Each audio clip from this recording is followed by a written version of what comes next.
DeSanto Propane is 4 generations strong as a trustworthy, family-owned business with unmatched customer service. Go online at DeSantoPropane.com for more info or call toll-free at 1-800-752-4574 today. Since 1937, the difference has been DeSanto Propane.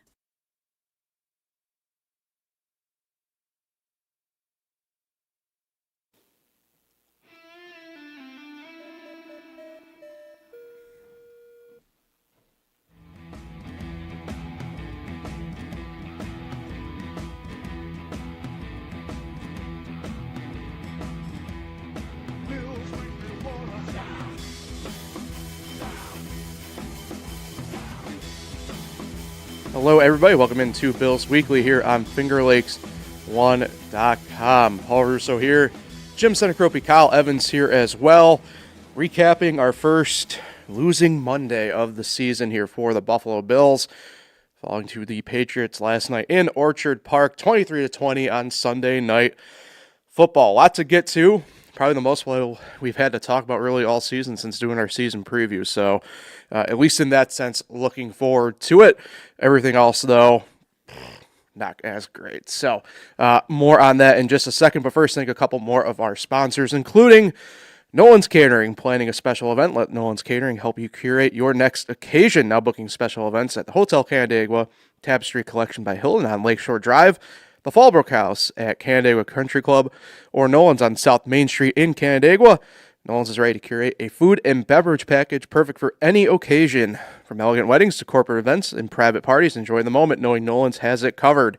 To plan your perfect event, visit nolansonthelake.com. And Sagamore Falls Acupuncture, offering personalized treatments for pain relief, women's health, digestive symptoms, cosmetic acupuncture, and more, helping you look and feel your best naturally. Book your appointment online at SagamorFallsAcupuncture.com to experience award-winning care right here in the Finger Lakes.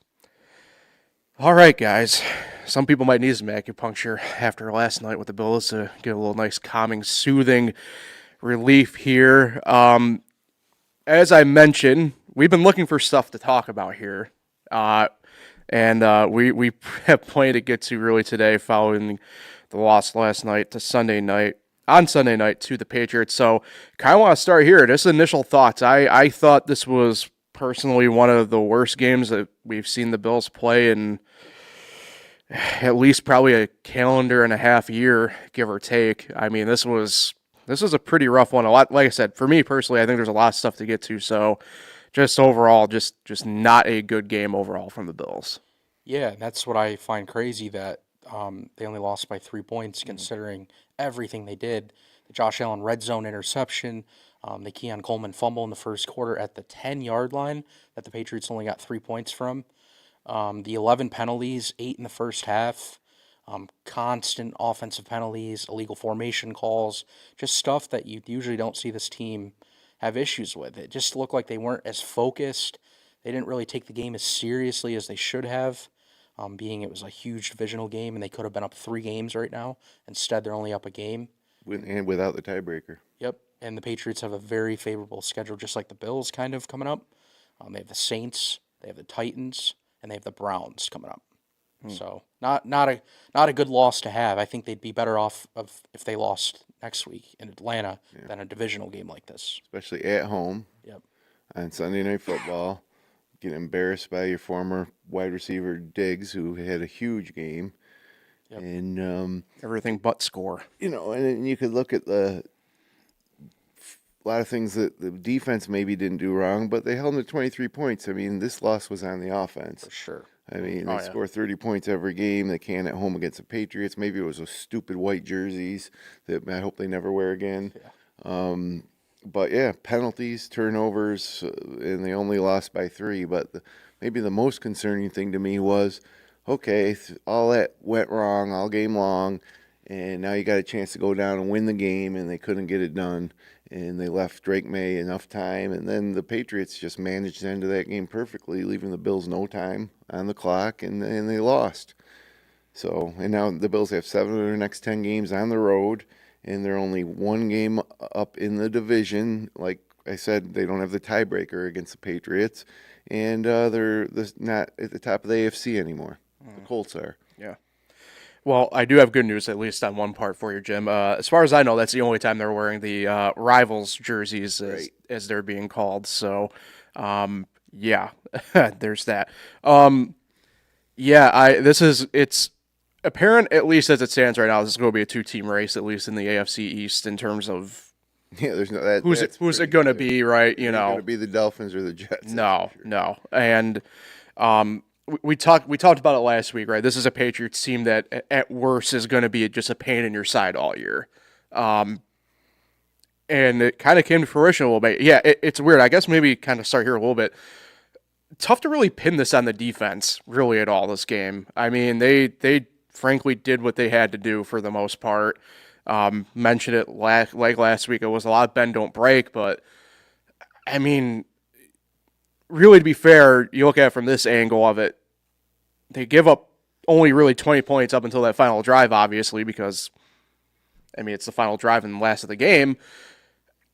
In the NFL, we talked about it on our betting podcast, even with a couple teams. You give up that many points in the NFL, you're putting your team in a spot to win, and the offense just didn't show up for the defense this week. It's a bit of a roles reverse almost type thing that we've seen with the Bills the past couple of years. Yeah, not only that, the Bills had the ball longer. They had more first downs. The problem was they even held the Patriots to 71 yards rushing. Yeah. The problem was the passing game. And mainly Diggs. If you really look at it, all of the receivers combined for like 100 and just over 100 yards. Yeah, Diggs had over 50% of their yards. So you would thought that they would make adjustments throughout the game, especially in the second half, to like maybe start double teaming them and let other guys beat you. But they just never did, and Trey White was never the answer.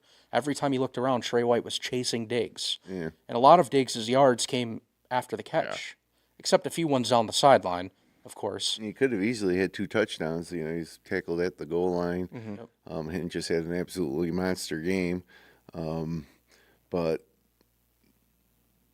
James Cook had 15 carries. They contained him pretty well, but you know, it doesn't seem like they ever committed to him. He's arguably, outside of Josh Allen, the best player on the team in terms of, you know, being an all-pro talent and a game changer. And I don't think they quite committed to him enough, especially as the game went on. Yeah. They didn't find creative ways to get him the ball outside of the tackles. And then, you know, watching Diggs last night, it was like, what the heck? I mean, I'm not saying that he should still be a Buffalo Bill, because we all remember how that kind of ended. He kind of disappeared at the end of the season, and then he went to Houston and got injured. But I mean, obviously the guy's still an elite level talent, and the Bills couldn't make it work with him. And now we're sitting here trying to make Keon Coleman, you know, do what Diggs did last night. And, you know, not to mention Josh Palmer, you know, Curtis Samuel had a touchdown, big deal. The receivers are terrible for the Bills, and Keon Coleman, it seems like he has all the physical tools to be, you know, a stud wide receiver, but he's not even close. The fumble in the first half was inexcusable. Before that happened, early in the game, when the Bills kind of could have maybe took control early, there were consecutive plays where he had like over the shoulder play on the right side of the field where Allen threw it right. It actually hit him, but he wasn't ready for it. That shows a little lack of communication and timing between those two, but that's like a standard play that all the top wide receivers in the NFL make. Like, you know, they turn around, the ball's right there waiting for them, they catch it, and they get the yardage. And then the very next play, it was a jump ball on the left side of the field that he didn't even come close to catching.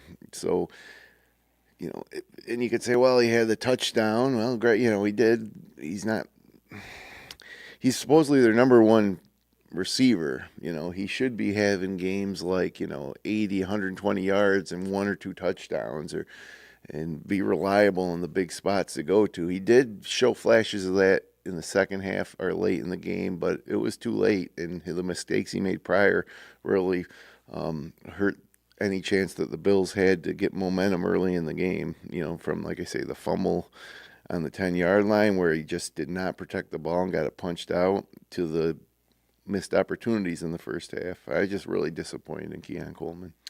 It's interesting because on the broadcast last night, it caught my attention. Chris Collinsworth talked about how on one of the jump balls anyway. It was the one that he caught. Yeah. He's got a rebounding body. Yeah, he's a basketball player. He played 4 games. But whatever. But it goes back to something I mentioned or maybe not last week, but a couple of weeks ago for sure, involving him, where he's more built like a tight end. Like I don't know what their plan is at this point with him. They're using him out, obviously, as like you said, Jim, as the intended A receiver. It's just he's on a receiver. Every team's got to have one, right? Yeah, a number one guy. Yeah. And Coleman is the guy for the Bills, like it or not. He just hasn't embraced the role or proven that he can be that. So to me, though, why not go back to something we talked about? I mean, Shakir he at least appeared last night, as I would call it. I think maybe he's not an A guy in most situations, but like, I'd go back to having Shakir be more of the bell cow receiver at this point. I mean, something's got to switch up here on this offense. They've played with fire too often now the past few weeks, and now it finally burned them. You know what I mean? One play that kind of hurt late in the game was when they threw it out to a flat to Shakir, and he had blockers, and he just dropped the ball. Yeah. Remember that play? Yeah. But I don't know. I mean, it's this Bills offense puts up all these points without like any of the receivers really taking part. I mean, Kincaid had a good game last night, but it's just frustrating. It seems over the past, since they traded for Diggs and he was good for those couple years, it seems like they've just been searching for any type of leader, in the wide receiver room. True. Yeah. Do you want to go back to something you brought up, Jim, quickly? The running back situation, beyond strange to me last night. Beyond. Yeah, look, I get it. They have a couple other running backs outside of James Cook who are pretty good in their own right? Ray Davis, Ty Johnson, but the fact of the matter is, like you said, the fact that James Cook only had 15 touches, right? It's beyond crazy. The fact that, especially down the stretch to me anyway, it felt like I was seeing more of Ty Johnson than James Cook even on the field as well, was a bit one time they odd showed to Cook me. on the sideline. You could tell he was frustrated that he wasn't in there. And there was that one, it wasn't a penalty, but Cook kind of was stepped on the field and they had to stop it and say that was, the defense didn't have time, whatever. That was kind of a weird thing that happened. But yeah, if I'm James Cook, I'm frustrated with my usage last night, and I bet you he went to bed last night thinking he could have turned that game loss into a win, but if he was given an opportunity. Yeah. Yeah, and then there's times where Ray Davis was getting carries inside the red zone that didn't make sense to me. Yeah. Cook had a touchdown in how many consecutive games? 10 straight games, I think it was, maybe, leading into this game. 8? Yeah. It was 8. He was going for 9. Yeah. And how about the passing game with him? They didn't give him. He had one target. No, that's the main thing for me. No swing passes to Cook. No little screens. Nothing. It was just let's take Cook off the field and bring in other guys. And how about in the first quarter when they botched the exchange? They tried a jet sweep with not Dalton Kincaid, Dawson Knox. Right.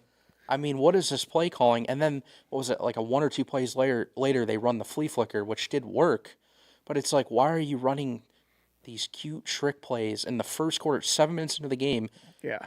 Almost back-to-back plays. Like, that's just bad play calling. And then other times, too, they're like calling these design runs when you know it was coming, and they're running right into the interior offensive lineman, where that's the Patriots' strength. You're running right down the middle, right at them. And that's why Cook struggled with his yards per carry, because they weren't giving him creative runs or anything. It was just right up the middle. Yeah. So I think bad play calling. And then I still think even though he had 9 targets, you still got to keep throwing it to Dalton Kincaid. I mean, he seemed to be the only guy getting separation. I don't think they threw to him on that last drive. Josh Palmer needs to be targeted more. He did have that one nice catch in the first half, but it seems like he's not even getting targets. And he's the guy they brought in and paid for separation. Right. He's the guy that should be able to beat the man-to-man coverage, not Keon Coleman. Keon Coleman was never brought in or never drafted for that reason. So there's a reason why we're not seeing Keon Coleman much, doing much on the field because it's just fade balls to Coleman. That's all he's good Samuel for. and Shavers are the other guys. I mean, like, Yeah. what the heck? It's got to be Palmer, right? Yeah, and then Elijah Moore, healthy scratch. Oh, yeah, I forgot about him. He gets healthy scratch for Curtis Samuel. Samuel's playing back-to-back weeks now, where all of a sudden he didn't play the first 3 weeks. Yeah, he's on kickoff returns, and then he did have that one play for a touchdown, but that wasn't Samuel doing anything. Anybody could have ran. I could have ran out there and caught that ball and run it in, Yeah. Yeah, I mean, and to the Shavers point too, it feels like that's the first time I've seen him on the field, and I mean, I know he's been on the field before. I'm just saying it felt like it's the first time I've seen him since preseason. It's like 6 offensive plays a yeah, game. yeah. If this game was in New England and they lost in this time of year they basically could have essentially almost clinched the division last night, but it wasn't. It was in Buffalo, and so now we're one game ahead of New England. But if the Bills lose again and New England wins next week or are going forward, then New England has a tiebreaker, and we're going to have to go to New England. This division was a joke. Yeah. Until last night. And now all of a sudden it's like maybe the Bills aren't even favorites to win the division anymore. But it's a week-to-week league. Mm-hmm. I don't think the Patriots are quite as good as they might have appeared to be last night, and I don't think the Bills are quite as bad as they may have appeared to be last night. But still, it's disconcerting because again, you're out of the driver's seat in the AFC conference as well. The Colts now are the number one team in the AFC. Yeah, I honestly think the Patriots would have lost by double digits if the Bills didn't turn the ball over. I mean, you look at the red zone interception. It's 2nd and 13, and he's trying to force the ball to Shakir into double coverage. Right. And just before that, they got an offensive penalty for, I think, illegal formation. Well, that's what I was about to say. To me, now look, call what you want, sloppy. To me, it's just more undisciplined than anything else. It's the amount of penalties last night for the Bills. 11 penalties for almost 100 yards. It's a full football field of give that you gave to the Patriots, essentially, collectively. Obviously, I know it's not all on the defensive side. A lot of it, frankly, was on the offense. I mean, illegal formations. They frankly probably got really lucky that Holding call. that they just allowed it to be a free substitution for the Patriots, not a penalty on the Bills for what happened with Cook there. I mean, it's one of those things where it's probably the most undisciplined Bills game I've seen in a couple of years. I mean, and maybe it's just the fact that it happened last night, so it just sticks out in that way. But I don't remember them ever having penalties quite like they had last night. Or at least the amount anyway. Well, that contributed along with the fact of not using Cook properly to them not being in manageable third down situations. A lot of times they were in 3rd and 10 or more, and I don't care who you are. They were actually converted one of them late where Coleman made a play, but you're not going to consistently score points and move the ball when you're in 3rd and long situations. Yeah. One thing, too, I guess, about the Patriots, to me, that stuck out quickly because it's going to pop up moving forward, I think. I was really impressed with the defense last night, too, for them. Just showed up when it mattered most. Kyle, I mentioned it to you off air. It felt like, to me, they were at least sending 4 every time, and they had pressure pretty much the whole night, it felt like. And Kyle, I want to throw it to you, too, though, quickly before we kind of move off of this a little bit more even. You brought up a good point, too, though. It felt like Josh, and it kind of ties in with everything we kind of have been talking about. Josh has been holding on to the ball a lot, it feels like, in the pocket and then scrambling out. So I think it's something to keep an eye on there as well. Yeah, there was a lot of plays last night where he was moving side to side, back and forward, just waiting for something to develop down the field. And I think that's separation issues again. Like we literally talked about last year, they don't have receivers that are getting open. And so he's not trying to force something, so he's waiting and waiting. It's amazing that because some of those times it seems like he was waiting for an eternity.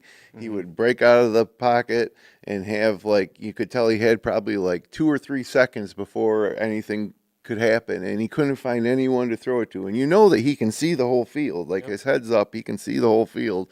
And so what are the receivers doing out there for all that time that they can't create some separation and give him Allen someone to throw to? And that's why I think on that 2nd and 13 when he threw that interception in the red zone, he tried to force it to Shakir. He didn't want it to go to 3rd and 13. Right. He saw no one open, but he's like, maybe I can fit that ball in, and it came back and hurt him. And that's what you don't want to start seeing, where he forces things because nobody gets open, because then it's going to start being a major problem every week. Yeah. All right.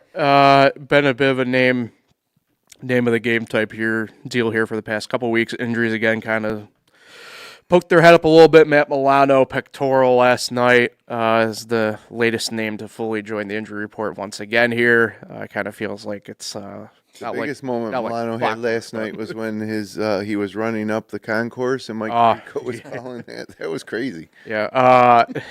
Clearly, apparently, I did see this on Twitter, X, whatever the hell we're calling it, that that guy obviously does have front row seats, clearly. Mm-hmm. Apparently never returned. So clearly he took that ball and literally ran and probably obviously had the most rushing yards for any Bills player last night, was fan in section 101, row 1, seat 3. So congratulations to him. But the real life Matt Milano in this scenario, again, got another injury here, pectoral. Those are usually, man, they're tough. Obviously, the thing is, he re-injured it. This was the issue of why he's been missing time. Yeah, and then he re-injured it. Yeah. So, just kind of adding to this snowball effect on defense a little bit, where they're, again, for all things considered, they've been doing a good enough job. It's just eventually something's probably going to have to give here. Ed Oliver was out again last night. Never mind Dorian Williams, Dorian Strong. It's just one of those things where just the more names kind of get piled up to this list at this point, something's going to break. You know what I mean? Not the body part, but, the levee's going to break. Yeah, and even though Milano went out, Shaq Thompson actually looked good. He had a forced fumble where he kind of punched it out, but it looked like his elbow actually hit it out against Ramondre Stevenson. But yeah, it seems like Milano and Bernard are never healthy. It's never been a consistent unit. It's always third stringers coming in to play. I mean, Dorian Williams, he's hurt, so he couldn't be out there. So they were literally on their third middle linebacker last night. Yeah. Russo made an appearance, though. Yeah, early on, too. I was like, wow, is this going to be a huge game for him? And then he kind of went away. But yeah, that's the most we've seen him all year, and I've been saying it every week. Where has he been? They're paying him all this money. Mm-hmm. And then, of course, this is the game Joey Bosa doesn't show up at all. Yeah, he almost had a chance to make a play late, but May got that pass to go to Diggs. Like, that was a key moment where it looked, and kudos to Drake Maye. I mean, this is a guy who I think Bills fans are going to be, punching the air. Yeah, not. This is how teams feel when they play Josh Allen. Right. When he scrambles and runs to the right side and slings it. Mm-hmm. I mean, it's annoying if you're an opposing team and it's frustrating, but that's how other teams feel when Josh Allen does it every week. Yeah. So while the Jets and the Dolphins don't appear to have any type of future, it looks like the Patriots are going to finally, step up and contend for this division over the next several years, and you can see that Allen-Drake Maye rivalry maybe being something that becomes a thing in the coming years. Starting with this year now, where you thought that, okay, not this year, but maybe next year, but the Bills lost at home to the Patriots. It's kind of it's really disappointing. Yeah. Remember, they had won 14 straight in the regular season at home as well. That's over. That's over.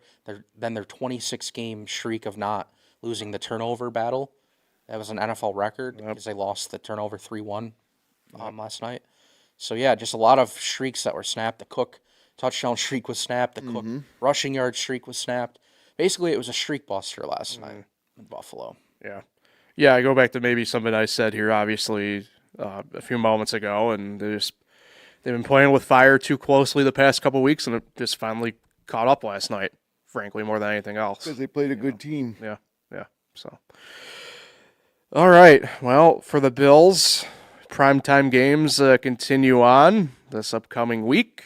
Atlanta on Monday night. Got an extra day to prepare. Yeah. Part of the dual schedule Monday night games coming up this week. This is going to be an interesting game. Atlanta obviously will be coming off a bye week for them. Is a team that kind of like the Patriots in a sense to me, where I view them as like you can't take them lightly. I don't view them as maybe necessarily as good as Buffalo, obviously, but they got guys. They're not going to let you get too far probably out in front. You're going to have to snuff them early if you're going to probably have a really good chance on the road of beating them. Well, they're going to have to deal with Bijan Robinson. Yes. Where that last time they faced an elite back in Derrick Henry, they got lit up, and Henry hasn't done anything since. It's wild. The Ravens are, and that actually, as bad as the Ravens have been now, it makes you look back at that win and think, oh, geez, maybe that wasn't such as good a win as. Play out the college book, if you will, right there. Yeah. Yep. But of course, Lamar Jackson's out now too. That doesn't help. But yeah, Bijan Robinson, who I'd be really concerned with as a Bills fan. I don't know what the early line is, but I'm gonna guess it's like maybe Bills by 2.5. It opened at 4.5 last night. Did it 4.5?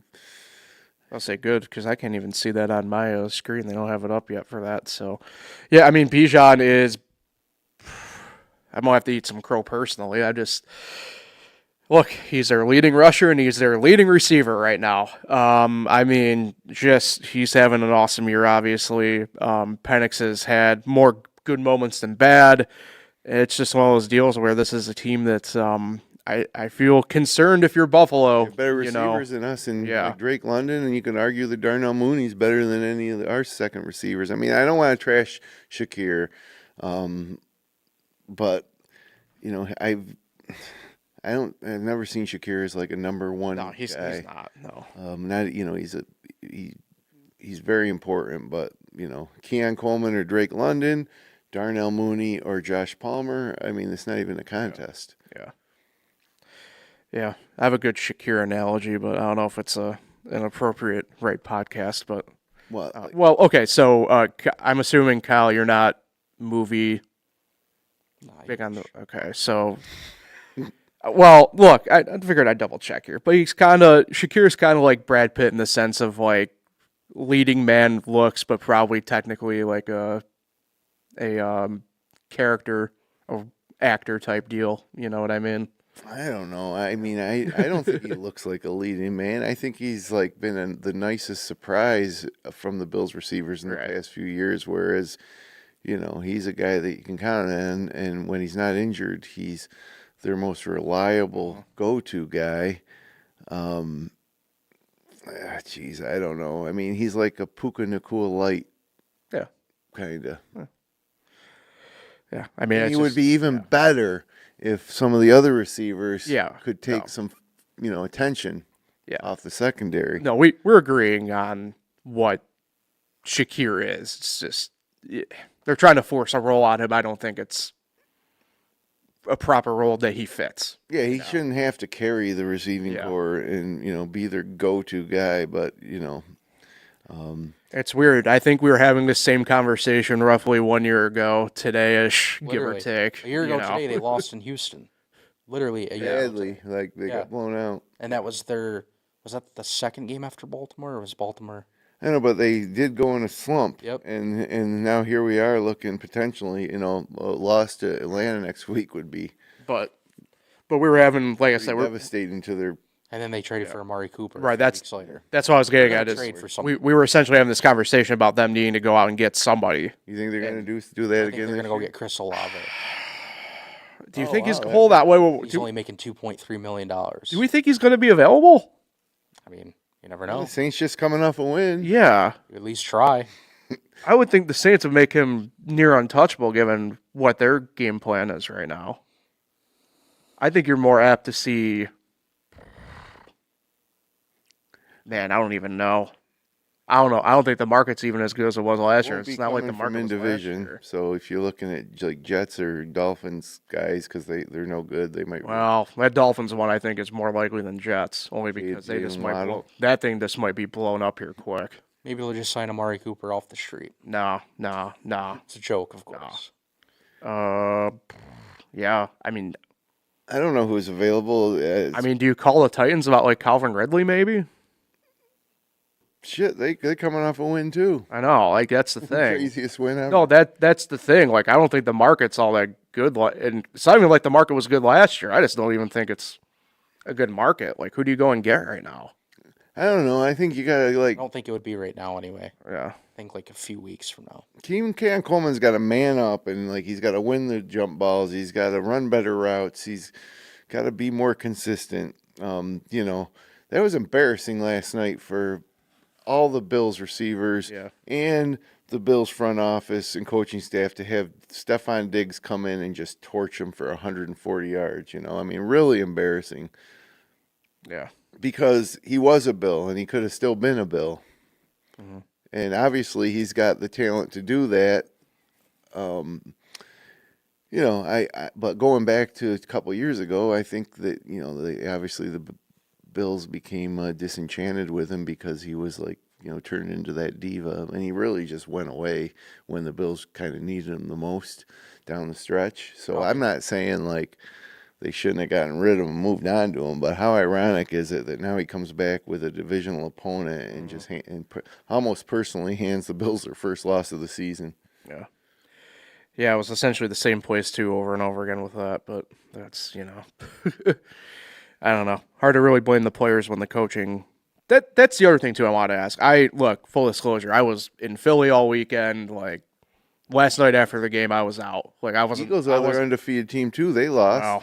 Yeah, we left downtown Philly at the right time yesterday. Worst fashion. They were up double digits in the fourth quarter. But I was going to ask because I didn't usually. I try and at least get an eye on press conferences and stuff like that. Did McDermott mention anything about coaching, play calling wise, last night, or because there was some bad, it's like I said. I don't the defense really to me was the golden star of the game last night for the Bills. To be fully honest in my mind, but the fact that Drake Maye was rolling out right and going to Diggs every other play, how is there no adapting to that? You know what I mean? I'm just kind of wondering if it was addressed I think at all. The second leading receiver might have been Demario Douglas. Yeah, or Booty maybe. I don't even remember Booty, but regardless, it was the Stephon Diggs show. Yeah. I think Sean took a shot at Joe Brady last night. Okay. He said something along the lines of, we can't be too cute in certain situations, and I think he was talking about that jet sweep in the first quarter. I think he was talking maybe about the flea flicker, just stuff where they weren't keeping it simple. They were just trying too much, and I don't know. I think it was either a shot at Joe Brady or at Trey White too. Yeah. And kudos to Mike Vrabel. Yeah. They kept showing him the whole game. Yeah. And he was you could tell he was a little nervous, but he was really into it. Yeah. And it's scary for Bills fans who just were, took it from the Patriots for, the entire Tom Brady's entire career in New England to now all of a sudden the Bills are the top dog and clearly the top dog, and they don't have any Super Bowl appearances during that stretch yet. And now all of a sudden, here comes New England again, and they just beat us in Buffalo. And they look like they got a solid foundation for the future. They got Drake Maye, arguably what Josh Allen was 5 years ago, 6 years ago. So I don't know. It's very concerning. It's amazing how everything can change. The Bills go and win that game last night, and the division is essentially over. The Bills are 3 games up, plus they have the tiebreaker. But they didn't get it done at home, and now, if you're a Patriots fan, you gotta freaking love it. If you're a Patriots fan right now, In college, I feel like anything's possible. Right. In college, Portnoy. I was gonna say, and you brought up the best point of it, right? Is the fact that for the Patriots, the next 3 weeks for them. Obviously, like Jim, you said, it's a week-to-week league, but on paper, it's one of the easier things you can have coming up in front of you. If you're the Bills, you have to go out here starting against Atlanta and reassert yourself. Yep. I don't think there's another way around it. Yeah, like we talked about the last several weeks being boring, knowing they were going to win the game, and felt like that for most of the game last night, the Bills are going to pull this off. But then until it got into the fourth quarter you realize all of a sudden, shockingly, when the Bills didn't get it in the end zone and had to settle for a field goal, that Drake Maye had 2 minutes left and he was going to march down there, and they were going to kick the winning field goal and leave the Bills with no chance, no time. And that's what they did. And just like that. Whereas, so, I think maybe even hopefully the where this goes from now is it's a wake-up call. Just like last year. Right. When they lose back-to-back, and then they go off and just pretty much win every game after that. Yeah. Because I think, like you said, it has been a pretty boring few weeks, even on this podcast, talking about wins over, not blowout wins, but comfortable wins against the Saints and the Dolphins. And then all of a sudden, last night felt like it could be that same kind of game. But it wasn't. They lost. So maybe a wake-up call, maybe a time to circle the wagons. Yeah. Why not, right? Why not? Yeah, this Monday night game against Atlanta, it'll be pretty interesting too. Like I said, they're coming off the bye week. They have a couple notable injuries. We'll go ahead and say, obviously, Darnell Mooney, excuse me, AJ Terrell. Those were probably the two main ones, I would say, and they're both expected to really play at this point, kind of going into next week as it stands right now. So you're looking at essentially what the Falcons have had as their full deck all year, kind of going into this game as well, coming off the bye week. I do like the Bills' chances against Atlanta. I'm not totally sold on them. I think I kind of alluded to that. It wasn't for the bye week. But that's the key. But that's the key part in this. Right. I don't like the Bills playing against a team where they need to assert themselves coming off of their bye week. You know what I mean? I don't know properly how to view this. It frankly seems like, at least at the early sense here, that the bookies also kind of feel that way to at least a certain degree, where it's like, yeah, the Bills should go out there and win, but I don't know. I think if the past couple of weeks New England go a little bit differently. I think that line's a little bit different. We're having a different mindset, obviously, about this game than we have. The Bills won 23-20. The line's probably 7 going down to Atlanta. But I don't know. The Bills were kind of exposed last night. But yeah, tough to play any NFL team coming off a full week of rest, 2 weeks of rest, on their bye week. Good news for the Bills is they have a bye week after this week, but then that's it for the rest of the season. So hopefully they'll be able to win this game and get healthy and then get ready for the stretch run. But like I said, beginning of the season, we probably would have been all right. If we had to predict what the Bills' record would be through 5 weeks, we probably would have said 4-1. Yeah. I don't think anybody necessarily expects any NFL team to be 5. And look, no NFL team is. We're 5 weeks in, no undefeated teams. For the first time in 11 years. Yeah, and the Bills had it right on a silver platter, And best case scenario, they could have won last night. They could beat Atlanta, and they're 6-0 going into the bye week and ready to go. But now they're not. They only got a 1-game lead in the division, and 7 of their next 10 games are on the road. Yeah. That's brutal. I don't care who you're playing. That's a long slog through the heart of the schedule where you're not at home anymore. You're at Atlanta, at Carolina, at Miami. Those don't sound too bad, but they're still road trips. At Houston, who's looking better. At Pittsburgh, that won't be easy. At New England on December 14th, you better circle that one. And then at the Browns. So they're not it's not like a brutal schedule. The toughest games they actually have at home, Kansas City and Tampa Bay. And Cincinnati, who knows what they'll look like in Week 14. They almost pulled one off yesterday. Well, not really, but they didn't get completely embarrassed like they have in the past. And then their other home games are the Eagles and then the Jets. Yeah. Yeah, I mean, it's uphill, and that's why I think, go back to what we talked about going into this early part here where, they couldn't play with their food going into this bye week. It's a very key part of what we talked about. And like you said, yeah, I mean, maybe in essence, right, going to say Carolina now maybe isn't, I'm going to not call it a true road game only because there's a lot of Western New Yorkers now down in that area. But like it's still, you're going to Carolina, and then you're home against the Chiefs, but then those games at Miami are never easy anymore because of the way the weather always is down there and shit like that. It's just one of those things where it's, they can't really afford to mess around anymore. You know, you have to take advantage of what you got in front of you. If you want to have home field yeah, in the AFC playoffs, which is like, it's key. yeah, and it's something that almost before they lost that night looked like it would be easy to get. Now all of a sudden, we're right in the middle of it. Because nobody expected the Colts to be this good, and now the Bills are looking up at the Colts in the AFC standings. Although they're tied record-wise, they don't have the tiebreaker. Yeah. Can you guess the last time Atlanta beat Buffalo?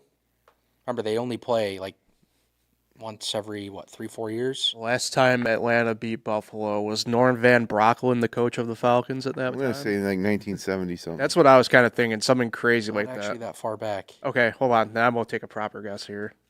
I'll go 2004. 2013. Oh, wow. Bills have won 2 straight in this in the matchup. First meeting in Atlanta Matt since Ryan was the 2017. quarterback probably in 2013. 100%. Yeah.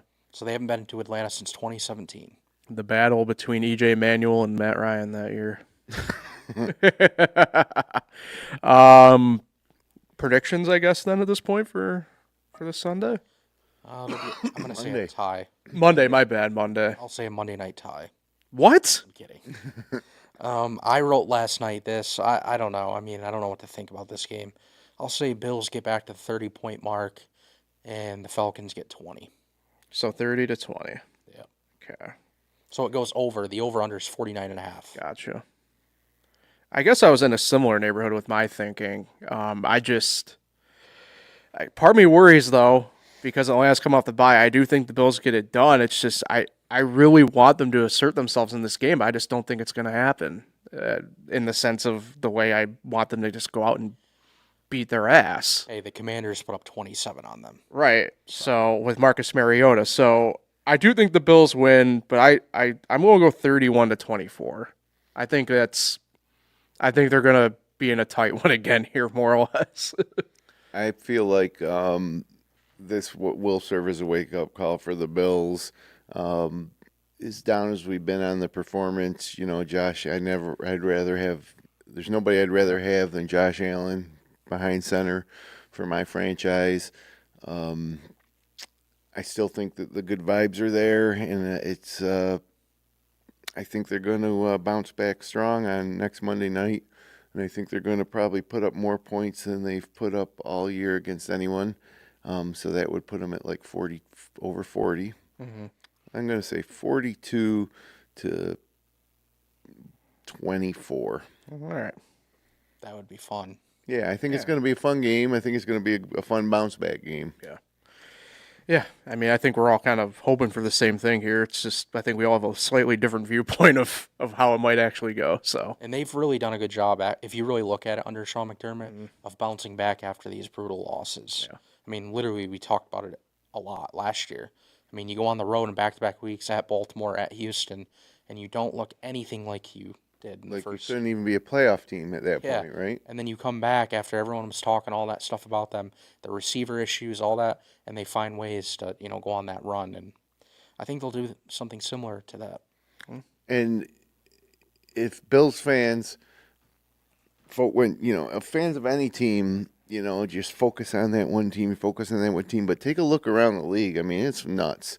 Yeah. It's not surprising that through 5 games the Bills would have one game like this where they just weren't on and they got caught and they lost, because the league is crazy. I mean, yesterday was probably the craziest of all. yeah. With Arizona, how about the Cardinals? Yeah. We had 5 double-digit comebacks in the NFL yesterday. Yeah. And the Bills almost had 6 because they were down 10 in the fourth quarter and tied the game, but of course couldn't pull it out. The Panthers. Yep, 17. They were down 17 back to Against the Dolphins, which, Yep. I was thinking about it at that point. I was thinking, man, imagine these AFC standings tonight after the Bills win. Like, but just like that, the script is flipped. But Miami and the Jets, oh boy, Yeah. oh boy, man, they just can't win football games. Yeah. And remember, the Titans only won because the Cardinals running back fumbled. going into the end zone, Yes. which would have Literally was a game changer. it would have put them up 4 scores. I think 28-6. It would have been. Yeah, it's unbelievable. And then the Commanders overcame their 10-point deficit. Like I said in the first quarter, the Chargers put up 10. What was it? The Saints were down 10. Yeah. Or no, the Saints were down 11 Yeah. against the Giants. Came back. I mean, Even the London game, took Jordan Addison at the buzzer basically to pull out that win against Cleveland. And the Bengals looked like it was just going to be another one of those unbelievable. But finally, Jamar Chase was able to do something. And They Brownie outscored the Bills yesterday, the Bengals, in the fourth quarter. Yeah. They scored 21 fourth quarter points. right, So, yeah, I mean, the NFL is just ridiculous. it's a crazy league. So It's wild, but fun, because you just don't know. It's bad for betting, but it's fun watching. Yeah. Well, it depends who you bet on. Like I had the Panthers yesterday. I was looking the whole first half oh, that was stupid. I'm kind of disappointed neither of you, but especially you, Jim, didn't mention the craziest game of the day in my opinion. Commanders? No, the Buccaneers and the Seahawks. Oh yeah, that's another one. And I always say that because they also decided to kick it back to 1980 with the jerseys. I don't mind those throwback jerseys. I love those Tampa Bay jerseys. I like the Seahawks. What I was disappointed in that game was that we didn't see more Sean Tucker with Bucky Irvin out. I thought Sean Tucker was gonna, at least get in the end zone or something. But yeah, the Bucs, they're gonna be coming to Buffalo on November 16th, and that's gonna be a tough one. Yeah. So. It's gonna be crazy. And because they're a threat probably to the Bills again, what do you think about the Chiefs tonight? Do they get over 500 against the Jags? I do. I like the Jags. I think all of a sudden after last week, everybody's like, "Oh, the Chiefs are back because James Worthy's fast." I still don't. I'm not sold on them. That's going to be very interesting tonight, though, because Jags are one of those teams that I thought was slightly underrated going into this year, and now it's going to be a good test, and it will be awesome, for the Bills if the Jags can beat the Chiefs and just put them a little further back because then they won't have even gained on the Bills with the Bills' loss. Right. But not that you shouldn't be worried about the Jags in the AFC either, but I think we're all worried a little more about the Patrick Mahomes than we are Trevor Lawrence as Bills fans. Yeah. So, yeah, that's going to be a fun game tonight, interesting game. And Jacksonville barely ever gets primetime games. Yeah. It's in Jacksonville, so it should be a pretty good They atmosphere. should be stoked. Duval. And Xavier Worthy is questionable, but Ian Rappaport just said he's expected to play. So, yeah. Worthy was kind of a big deal last week, so we'll see how it goes tonight. Yeah, for sure. For sure. So, all right. So for next week, obviously, no show on Monday. Yeah. We'll be back Tuesday at 10 a.m. since it's Monday night for the Bills this week. So 8 days without us here on Bills Weekly. It's almost like our bye week. Yeah, kind of. Our bye. We're not going to take a bye week during the bye week, are we? No. It'll be a divided. Because by that point, the Patriots could be in first place. So we got to talk about that. Yeah, well, it'll essentially be a divided podcast of sorts anyway, because, obviously it's tough to preview something 14 days out in that sense anyway, And everybody's going to be definitely wanting to know what we think about that game at Carolina on October 26th against the Panthers. Exactly. So, more than likely to at that point. So, either way. Even if it's kind of more or less two abbreviated podcasts. We'll be back Tuesday. Or some of the nothing. We talk about the Atlanta win. Yeah, so Tuesday, 10 a.m. next Second week. to last night game as well until the playoffs, True. possibly. That is true. A lot of front-loaded primetime stuff for the Bills this year. Before we go, how about Fred Jackson pregame? I thought he did a pretty good job. Yeah, that was cool to see. Yeah. I forgot how many years. I think Fred was there for like 5 years. Oh, more than that. Really? I thought it was like... It at least feels more than that. You know what I mean? I remember the Fred Jackson days, the C.J. Spiller days. Oh, what about Sammy Watkins when they were just running a Clemson gauntlet through Buffalo? Yeah, the Bills have really struggled to get that, Even back to then, wide receivers. What do you got to go back to? Andre Reed? No, Stevie Johnson. Maybe. I'll stick my flag in the Stevie Johnson. So 8 years, Fred Jackson I was told you it was longer than 5. he spent the final year in Seattle. Yeah. Yeah. So Well, of course, I wasn't watching in 2007 when he was a rookie. I remember from 2012 on, and that's where I got the 4 years from. exactly. I don't know. Probably though, yeah, Jim. What you said though, probably has been since really Andre Reed on the receiver side. Since you had that, well, Diggs did it for a couple years. Right. No, I'm talking though, like you're saying, where it's just like Stallworth type. Yeah, Andre Reed, counting on him all the time. 100% Hall of Famer type of guy. Yeah, I guess the Bills haven't had someone like that in a long time, but they certainly have tried. What can I get for Eric Moulds? Moulds was good, but not a Hall of Famer, right? No. Is Keon Coleman going to end up in the Hall of Fame one day? Certainly doesn't look like it. Never say never, but I'm not going to put Only in his sophomore I'm not going to put my bet on that. But he's the key. He's the key to elevating this team. This team's not going to get to the Super Bowl unless Keon Coleman elevates his game and becomes at least a top 10 wide receiver in this league. Yeah. So, alrighty. The Bills could have drafted Emeka Ibuka. That's true. That's true. Oh boy, yeah. The redraftables. Brandon Bean's drafts haven't gone too well lately. Yeah. No. Well, we'll get a few more tight ends next year. Hell yeah. Yeah. Can't wait. All right, that's all I got, guys. I don't think we touched on pretty much everything. Yeah. Start winning on the road because that's what's coming. Yep, we're going to have to be road warriors. 7 of the next 10 games on the road. That's kind of wild. Yeah. So, hey, let's go out there and win, baby. What it comes down to. So, guys, appreciate you. Remember, next Tuesday, 10 a.m., Bills Weekly, following the Monday night game against Atlanta in the ATL. So, that'll do it for Bills Weekly here on FingerLakes1.com. You can find Bills Weekly here on FingerLakes1.com, the FL1 YouTube channel, and all major podcasting platforms. Again, back at it next Tuesday at 10 a.m. to recap the Monday night game. Appreciate everybody for listening in and tuning in. Let's go Buffalo.